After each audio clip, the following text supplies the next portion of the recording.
Hello, welcome back to our channel. This is Kohika Chaudhary. So, I'll be your chemistry teacher.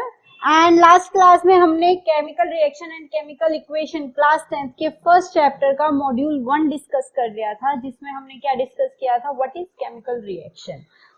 एक brief overview दे देती हूँ। Chemical reaction हमने क्या पढ़ा था, जिसमें केमिकल चेंज हो, और केमिकल चेंज क्या होता है, जब कुछ नया बने। फाइन, जैसे कि आप एक पेपर लेते हो, ठीक है, अगर आप उसे 2 पीसेस में कट कर दोगे तो that will be a physical change, ठीक है।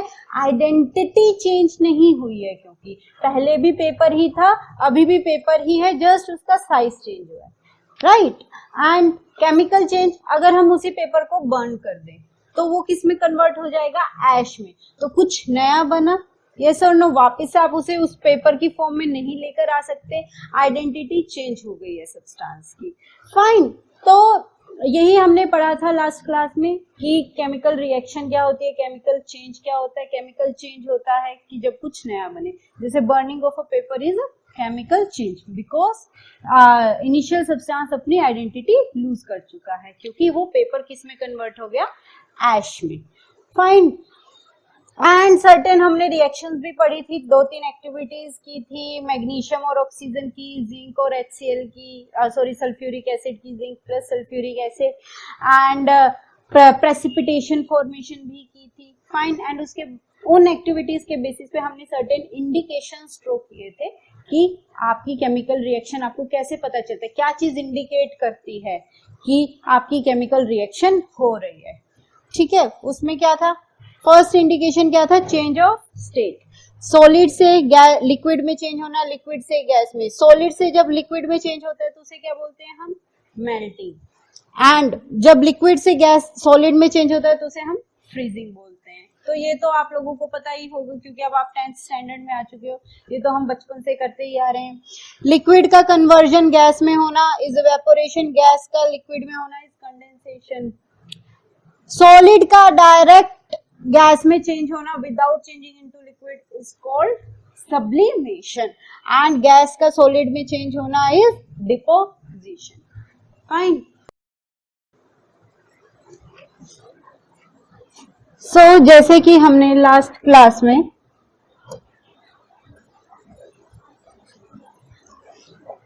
जिंक प्लस H2SO4 वाला एग्जांपल लिया था, ठीक है।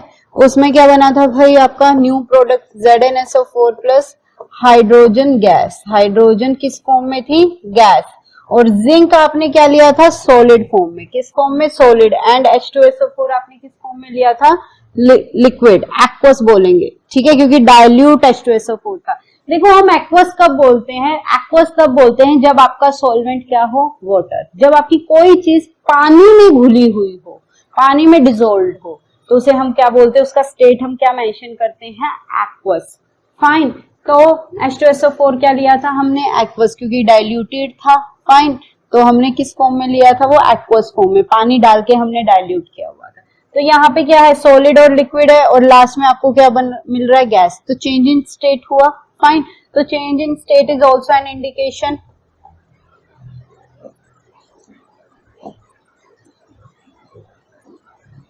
नेक्स्ट है change in colour. Change in colour कैसे था भाई, आपने हमने प्रेसिपिटेट वाला देखा था, लेड नाइट्रेट और पोटेशियम आयोडाइड को मिक्स किया था, तो लेड आयोडाइड का येलो प्रेसिपिटेट मिला था। फाइन, और वैसे भी जैसे ये अनराइप फ्रूट्स हैं, अनराइप, जब ये स्ट्रॉबेरी कच्ची है, पकी हुई नहीं है, अनराइप है, तो it is of green colour, and with time पकने के बाद, राइपन होने के बाद, it gets converted into red colour. तो फ्रूट्स में ये कलर क्यों आता है, क्योंकि क्लोरोफिल क्या होता है, ब्रेक डाउन होता है। क्लोरोफिल की क्या होती है, ब्रेक डाउन होती है। फाइन, तो उसमें भी क्या होती है आपकी केमिकल रिएक्शन। जब क्लोरोफिल ब्रेक डाउन होता है, it can't get converted into chlorophyll back again as such on its own, so it is also chemical change. तो क्लोरोफिल की ब्रेक डाउन से क्या हो रहा है, चेंज इन कलर आ रहा है। तो change in colour is also an indication of a chemical reaction. Evolution of gas, hydrogen gas जैसे अभी लिबरेट हुई थी, हमने देखा ही था। So these all are the indications. Change in temperature, कभी आपका कॉनिकल फ्लास्क, जब हमने जिंक और H2SO4 वाला एग्जांपल लिया था, तो आपका कॉनिकल फ्लास्क क्या हो गया था, इट गॉट हीटेड अप, ठीक है, तो टेम्परेचर में क्या हुआ था, चेंज आया था, गर्म हो गया था वो, फाइन, गर्मी बढ़ गई थी जैसे अभी बढ़ रही है, ठीक है। It's round about 44 degree Celsius in Delhi. Formation of precipitate, precipitate का फॉर्मेशन, प्रेसिपिटेट इस तरीके से बनता है भी, आपका गाढ़ा सा लिक्विड सेमी सॉलिड जो आपको टेस्ट ट्यूब के नीचे मिलता है, या कोई भी कॉनिकल फ्लास्क ले रहे हो, बीकर ले रहे हो, उसमें नीचे मिलता है। So these all are the indications that your chemical reaction has taken place. Next is, जैसे कि मैंने आपको लास्ट क्लास में भी बोला था कि बच्चों आपको 9th क्लास का वैलेंसी वाला चार्ट आना चाहिए, अदरवाइज आप फॉर्मूलाज नहीं लिख पाओगे, फॉर्मूलाज आप नहीं लिख पाओगे तो आप केमिकल रिएक्शन नहीं लिख पाओगे। तो अब हम एक बार वैलेंसी वाले चार्ट को गो थ्रू कर लेते हैं, right. OH negative, Cl negative, these all are, यहां से यहां तक आर एनायन। एनायन क्या होता है, जिसके ऊपर नेगेटिव चार्ज हो, एनायन क्या होता है, जिसके ऊपर नेगेटिव चार्ज हो। इन सबकी क्या है, valency 1, and these all are cation, जिनके ऊपर पॉजिटिव चार्ज होता है, दे आर केटायंस, ठीक है। 1 पॉजिटिव 1 पॉजिटिव 1 पॉजिटिव 1 पॉजिटिव, तो इन सब की वैलेंसी क्या है, 1। इनकी यहां से यहां तक नेगेटिव में 1 है और यहां से यहां तक पॉजिटिव में 1 है, fine.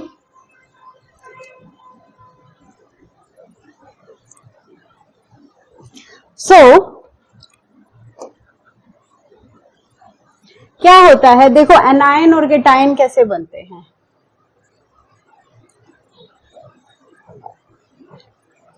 Anions are negatively charge, तो जब आपका एटम इलेक्ट्रॉन ले लेता है, ठीक है, लेना इज अ बैड थिंग, भीख मांगना इज अ नेगेटिव थिंग, ठीक है, इसलिए उसके ऊपर क्या आ जाता है, चार्ज नेगेटिव। मान लो ए इज एटम, उसने इलेक्ट्रॉन की भीख मांगी किसी से, लेना बहुत गलत बात है, ठीक है, you should be self sufficient. तो उसने एक इलेक्ट्रॉन ले लिया बाहर से किसी और एटम से, ठीक है, तो वो किस में कन्वर्ट हो जाएगा, ए नेगेटिव, दिस इज एनायन। अगर 2 इलेक्ट्रॉन लेगा तो यहाँ पे 2 चार्ज आ जाएगा, 2 नेगेटिव, 3 इलेक्ट्रॉन लेगा तो 3 नेगेटिव, फाइन। जैसे यहाँ पे ये है 2 नेगेटिव, यानी कि इन्होंने 2 इलेक्ट्रॉन बाहर से लिए हुए हैं, फाइन। अगर आपका एटम इलेक्ट्रॉन लूज करता है, अगर आपका एटम इलेक्ट्रॉन लूज करता है, दान देता है किसी को, ठीक है, आपका एटम दान दे रहा है अपना इलेक्ट्रॉन किसी और को, दान देना is a positive thing, right. तो उसके ऊपर क्या आ जाएगा, पॉजिटिव चार्ज, क्योंकि उसने एक इलेक्ट्रॉन लूज कर दिया, दे दिया, लूज कर दिया मतलब छोड़ दिया, ठीक है, यहाँ पे वो गेन कर रहा है, प्लस ऐड हो रहा है, यहाँ पे उसने रिलीज कर दिया एक इलेक्ट्रॉन, ठीक है। सो जब पॉजिटिव होता है तो क्या बनता है आपका, केटायन। अगर एक इलेक्ट्रॉन लूज करेगा, एक इलेक्ट्रॉन दान में देगा तो 1 पॉजिटिव आएगा ऊपर, 2 होगा तो 2 पॉजिटिव, 3 होगा तो 3 पॉजिटिव, फाइन। जैसे यहाँ पे 2 पॉजिटिव, यानी कि मैग्नीशियम आयन है, मैग्नीशियम का ये क्या है, केटायन है, 2 पॉजिटिव है, यानी कि मैग्नीशियम ने 2 इलेक्ट्रॉन बाहर से, सॉरी, मैग्नीशियम ने अपने 2 इलेक्ट्रॉन दान किए हुए हैं, तभी इस पे 2 पॉजिटिव आया है। Similarly with calcium and cadmium and zinc, barium, fine. So ये वैलेंसी वाला चार्ट है बेटा, ये आपको लर्न होना चाहिए, अदरवाइज आप फॉर्मूलाज नहीं लिख पाओगे, ठीक है। तो आप इसे एक बार गो थ्रू कर सकते हो, फाइन। कॉपर की क्या होती है, कॉपर की 2 वैलेंसीज होती है, +1 and +2। Copper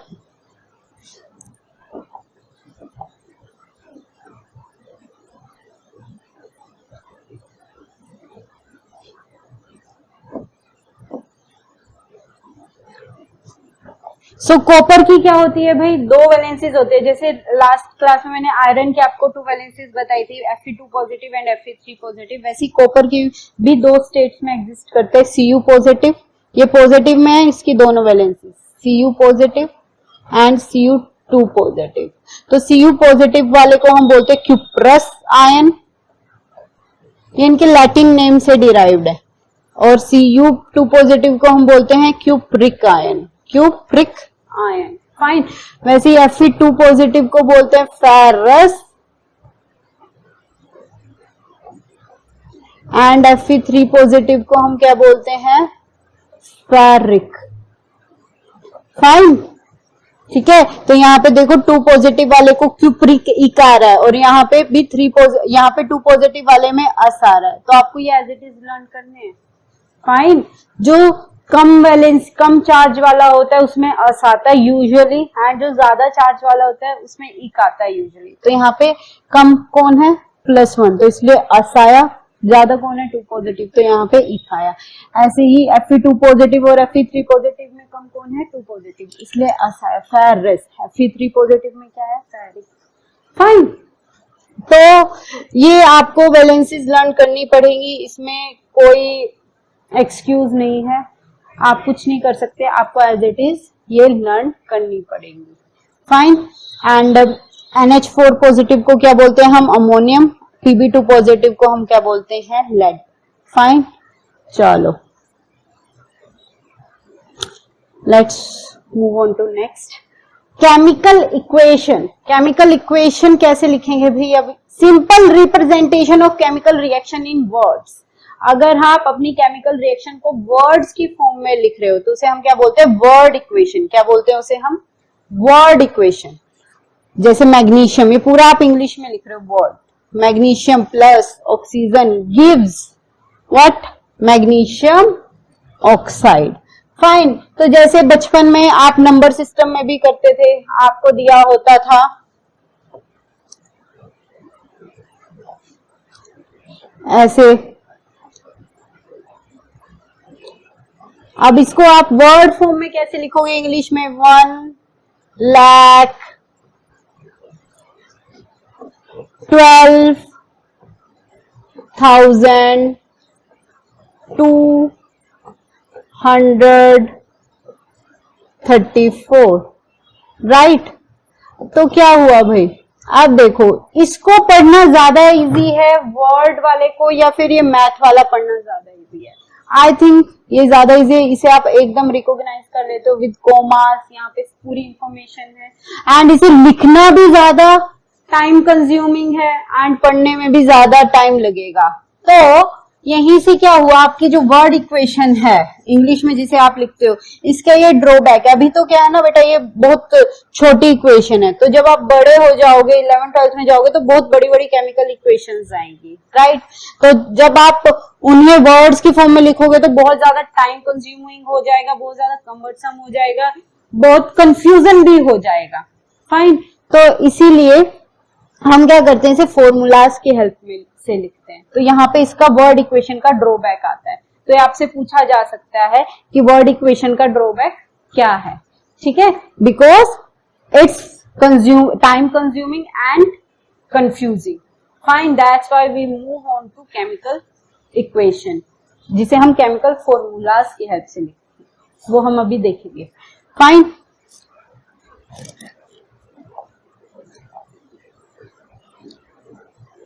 left hand side पे हम किसको लिखते हैं, रिएक्टेंट, जो हमने ओरिजिनली सब्सटेंसेस लिए हैं। बीच में आता है आपका एरो, ये आपकी रिएक्शन की डायरेक्शन को शो करता है कि ये दोनों मिलकर क्या बना रहे हैं, मैग्नीशियम ऑक्साइड। फाइनल प्रोडक्ट किस उसमें बन रहा है, यहाँ पे बन रहा है। फाइन, तो ये आपका एरो क्या दिखाता है, आपकी रिएक्शन की डायरेक्शन को, कि इन दोनों से मिलके ये बन रहा है। फाइन, एंड दो रिएक्टेंट्स के बीच में प्लस का साइन आता है। दो प्रोडक्ट्स, अगर आपके प्रोडक्ट्स 2 या 2 से ज्यादा बन रहे हैं, उन पर्टिकुलर प्रोडक्ट्स के बीच में भी प्लस का साइन आएगा, ठीक है। राइट हैंड साइड पे आप क्या लिखोगे, प्रोडक्ट्स। एरो आपका रिएक्शन की डायरेक्शन को शो करता है, इट शोज द डायरेक्शन। आप देखो केमिकल इक्वेशन, वो जो हमने अभी लास्ट स्लाइड में देखी थी वो क्या थी, वर्ड इक्वेशन, जब हम इंग्लिश में लिखते हैं पूरे स्पेलिंग्स के साथ, जिसे लिखने में ज्यादा टाइम लगता है और कंफ्यूजन भी बहुत ज्यादा होती है। आप जब आप सिंबल्स की हेल्प से लिखोगे, केमिकल फॉर्मूलाज की हेल्प से लिखोगे, तो वो क्या होती है, आपकी chemical equation. A chemical equation is equation when your equation is written in the form of chemical formulas. Magnesium था, मैग्नीशियम का फॉर्मूला क्या हुआ भाई, Mg। ऑक्सीजन लिया आपने, दो रिएक्टेंट्स के बीच में किसका साइन आएगा, प्लस का। ऑक्सीजन O अकेला कभी भी नहीं होता, ऑक्सीजन गैस होती है तो O2, ओके, ऑक्सीजन गैस होगी तो O2। वो मैग्नीशियम रिबन जब हमने बर्न की थी तो क्या किया था, बर्नर था, मैग्नीशियम रिबन थी, ठीक है, और उसने ऑक्सीजन एटमॉस्फेयर से एब्जॉर्ब की थी, ठीक है, तो वो ऑक्सीजन किस फॉर्म में थी, गैस फॉर्म में प्रेजेंट थी, तो O2। एरो आपकी रिएक्शन को की डायरेक्शन को शो कर रहा है, एंड मैग्नीशियम ऑक्साइड का फॉर्मूला है MgO। फाइन, कैसे बना था भाई, Mg2 पॉजिटिव O2 नेगेटिव, ये हमें लर्न करने पड़ेंगे उस वैलेंसी वाले चार्ट से। ये दोनों इस फॉर्म में आएंगे, मिलेंगे और तब जाके बनाएंगे MgO, ओके।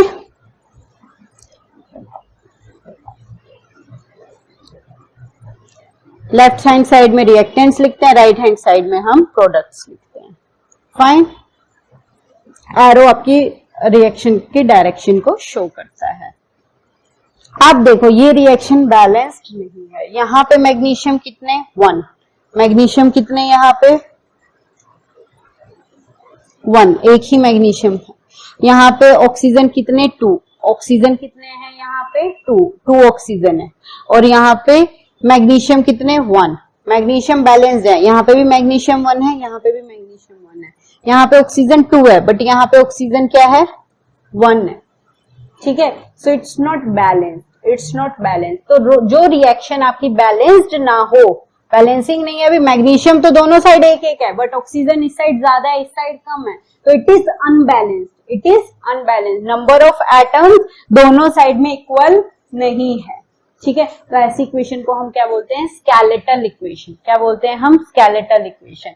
तो बैलेंसिंग आती है, बैलेंसिंग का क्वेश्चन पूछा भी जाता है एग्जाम में, पैट क्वेश्चन होता है, वो हम सीखेंगे डिटेल में, ठीक है, बैलेंसिंग हमें कैसे करनी है।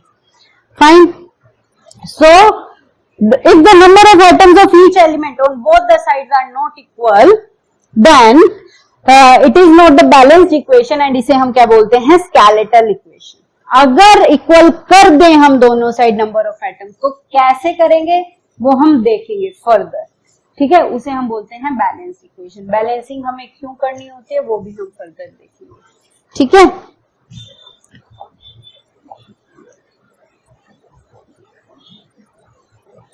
So it is not balanced क्योंकि ऑक्सीजन बैलेंस नहीं है, so this is your skeletal equation। क्या क्या स्टेप्स इन्वॉल्व होते हैं writing a chemical equation, reactants आपके आते हैं लेफ्ट हैंड साइड में, प्रोडक्ट आपका आता है राइट हैंड साइड में। रिएक्टेंट्स कहाँ आएंगे भाई, left hand side, products right hand side, find RHS में। Reactants and products are separated by, reactants और प्रोडक्ट के बीच में कौन सा साइन आता है, ये रिएक्टेंट है, ये प्रोडक्ट बना, इनके बीच में कौन सा साइन आएगा जो आपकी रिएक्शन की डायरेक्शन को शो करता है, एरो। रिएक्टेंट और प्रोडक्ट के बीच में कौन सा साइन आएगा, एरो का, ओके, राइट एरो। टू और more reactants are separated bye, ये दोनों आपस में मिल रहे हैं और क्या बना रहे हैं, मैग्नीशियम ऑक्साइड, तो इन दोनों के बीच में पर्टिकुलर रिएक्टेंट्स और प्रोडक्ट्स, अगर आपके रिएक्टेंट 2 या 2 से ज्यादा है उनके बीच में कौन सा साइन आएगा, प्लस का। अगर आपके प्रोडक्ट 2 या 2 से ज्यादा है उनके बीच में कौन सा साइन आएगा, प्लस का। Fine, they are separated by plus sign. Conditions, अब देखो रिएक्शन ऐसे नहीं है कभी भी हो जाएगी, उसका मन किया अभी हो गई, ऐसे नहीं होता, ठीक है। आपको थोड़ा सा क्या करना होता है, आपको कंडीशंस देनी होती है, हर रिएक्शन एक पर्टिकुलर कंडीशन में होती है, ऐसे ही नहीं होती, ठीक है। जैसे कि अब मुझे वीडियो बनानी है तो ऐसे ही नहीं हो गया बचपन से कि मुझे वीडियो बनानी थी, मुझे वीडियो बनानी है, कुछ कंडीशंस आई मेरे माइंड में कि यस अब मुझे अपना यूट्यूब चैनल करना है, अब मुझे वीडियोस बनानी है, ये है वो है, तो उन कंडीशंस को देख के क्या होता है, आपका कोई भी फ्यूचर में स्टेप कंडक्ट होता है। तो फाइन, तो रिएक्शन भी ऐसे ही मुंह उठा के कभी नहीं हो जाती है, कुछ कंडीशंस चाहिए होती है। फाइन, तो वो कंडीशंस हम कहाँ मेंशन करते हैं, इस एरो के ऊपर, इस एरो के ऊपर। जैसे कि मैग्नीशियम और ऑक्सीजन वाले एग्जांपल में हमने क्या किया था, बर्नर से हीट दी थी, तो हम उसको कहां पे मेंशन करेंगे, एरो के ऊपर। अब हीट का साइन क्या होता है, डेल्टा, ट्राइंगल लिख लेना, इट इज ऑफ हीट को हम किससे रिप्रेजेंट करते हैं, ट्राइंगल से। अगर कोई टेम्परेचर देना है, कितने टेम्परेचर पे हो रही है वो आप टेम्परेचर एरो के ऊपर मेंशन कर सकते हो, कितने प्रेशर पे हो रही है वो प्रेशर आप इस एरो के ऊपर मेंशन कर सकते हो। आप कैटलिस्ट कौन सा यूज कर रहे हो, कैटलिस्ट भी एक मेन वर्ड आता है जो कि आप लोगों ने शायद नहीं सुना होगा अभी इस लेवल पे, 10th के लेवल पे। आप कौन सा कैटलिस्ट यूज कर रहे हो वो भी कहाँ आता है, एरो के ऊपर। अब जी ये कैटलिस्ट क्या होता है, कैटलिस्ट वो होता है, दो टाइप के कैटलिस्ट होते हैं, पॉजिटिव और नेगेटिव। पॉजिटिव कैटलिस्ट होते हैं जो आपकी रिएक्शन की स्पीड को जस्ट इंक्रीज करता है, नेगेटिव कैटलिस्ट वो होते हैं जो आपकी रिएक्शन की स्पीड को डिक्रीज करता है, आपकी रिएक्शन की स्पीड को कम कर देता है। बस ये प्रोडक्ट में आपको प्रोडक्ट साइड में कहीं नहीं दिखेगा, कहीं भी नजर नहीं आएगा, फाइन। ये जस्ट क्या करता है, आपकी रिएक्शन की स्पीड को बढ़ाता है या घटाता है, या तो रिएक्शन को फास्ट कर देगा या फिर स्लो कर देगा। उस कैटलिस्ट को आप एरो के ऊपर लिख देते हो। और जरूरी नहीं होता हर रिएक्शन में कैटलिस्ट की रिक्वायरमेंट हो, जैसे कि आपका N2 plus H2 gives NH3, this reaction is not balanced, ठीक है। यहाँ पे दो नाइट्रोजन है, यहाँ पे एक नाइट्रोजन है, यहाँ पे दो हाइड्रोजन है, यहाँ पे तीन हाइड्रोजन है, it is unbalanced, so it is skeletal equation. मैंने अभी स्केलेटल इक्वेशन लिखी। तो इसमें क्या यूज करते हैं हम, कैटलिस्ट आयरन, एरो के ऊपर लिख दो। ना रिएक्टेंट साइड में कहीं यूज है, ना ही प्रोडक्ट में उसने जाके कुछ अपना रोल दिखाया, कुछ नहीं, बस आयरन यूज होता है। वो क्या करता है, आपकी रिएक्शन को फास्ट कर देता है। ये क्या होता है, अमोनिया, ये हमने क्या बनाया भाई, अमोनिया, फाइन, अमोनिया। और इस प्रोसेस को हम बोलते हैं बोन हैबर प्रोसेस। अभी इतने डिटेल की जरूरत नहीं है, बोन हैबर प्रोसेस क्या है क्या नहीं, बस इस रिएक्शन को हम बोलते हैं बोन हैबर प्रोसेस, अमोनिया के बनने को, ठीक है। तो उसमें कैटलिस्ट क्या यूज होता है, आयरन, Fe। तो कैटलिस्ट आया था बीच में, तो इसलिए मैंने आपको एक रिएक्शन बता दी, फाइन। तो कैटलिस्ट क्या है, जो आपकी रिएक्शन को की स्पीड को इंक्रीज या डिक्रीज करता है। उस कैटलिस्ट को भी आप एरो के ऊपर लिख सकते हो, ऑन द एरो। कंडीशंस कहाँ लिखोगे, ऑन द एरो। टेम्परेचर कौन सा यूज हुआ, प्रेशर कौन सा यूज हुआ, कैटलिस्ट कौन सा यूज किया आपने, ठीक है। तो ये सब आप एरो के ऊपर लिखोगे। Dash of reactants and products to make reaction more informative. आप देखो, आपने मैग्नीशियम किस फॉर्म में लिया है, सॉलिड फॉर्म में, ऑक्सीजन गैसियस फॉर्म में, आपका जो प्रोडक्ट बना है किस फॉर्म में, सॉलिड फॉर्म में। तो इन बेसिस पे आप अपनी रिएक्शन के स्टेट्स भी मेंशन कर सकते हो, उनके पर्टिकुलर आपके रिएक्टेंट्स और प्रोडक्ट्स के पैर में आप उनके क्या डाल सकते हो, स्टेट्स मेंशन कर सकते हैं। तो इस तरीके से आप अपनी रिएक्शन को और भी ज्यादा इंफॉर्मेटिव बनाते हैं। जैसे कि हम मैथ्स में नंबर सिस्टम करते हैं, तो उसमें हम कोमास डालते हैं, नेशनल सिस्टम में लिखा है, इंडियन सिस्टम में लिखा है या इंटरनेशनल सिस्टम में, तो उसके अकॉर्डिंग हम कोमास डालते हैं। तो हम क्या करते हैं, उसको और भी ज्यादा इंफॉर्मेटिव बनाते हैं अपने नंबर को। ऐसे ही हमने अपनी रिएक्शन को और भी ज्यादा इंफॉर्मेटिव बना दिया कि देखो स्टेट में क्या हुआ, यहाँ पे ऑक्सीजन गैस थी, यहाँ पे सॉलिड फॉर्म में आपको प्रोडक्ट मिला है, तो चेंज इन स्टेट हो गया। तो आप अपनी रिएक्शन के स्टेट्स उनके पैरों में मेंशन कर सकते हो। और जैसे कि मैंने आपको क्या बताया था, एक्वस, एक्वस बहुत इंपॉर्टेंट वर्ड है, आप एक्वस भी मेंशन कर सकते हो। जैसे कि जिंक,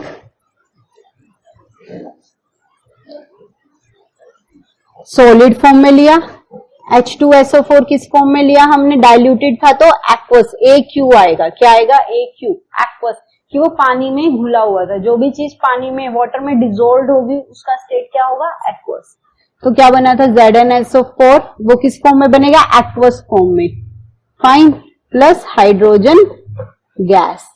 तो आप अपनी रिएक्शन को क्या बना रहे हो, इस तरीके से और भी ज्यादा इंफॉर्मेटिव, आप अपनी रिएक्शन की इंफॉर्मेशन को और भी ज्यादा इंक्रीज कर रहे हो। अब आपकी रिएक्शन पहले तो सिर्फ केमिकल्स के बारे में बता रही थी, किसने रिएक्ट किया और क्या बनाया, अब उनके स्टेट्स के बारे में भी बता रही है कि किस फॉर्म में रिएक्ट किया और लास्ट में कौन से स्टेट में आपका प्रोडक्ट बना है, फाइन।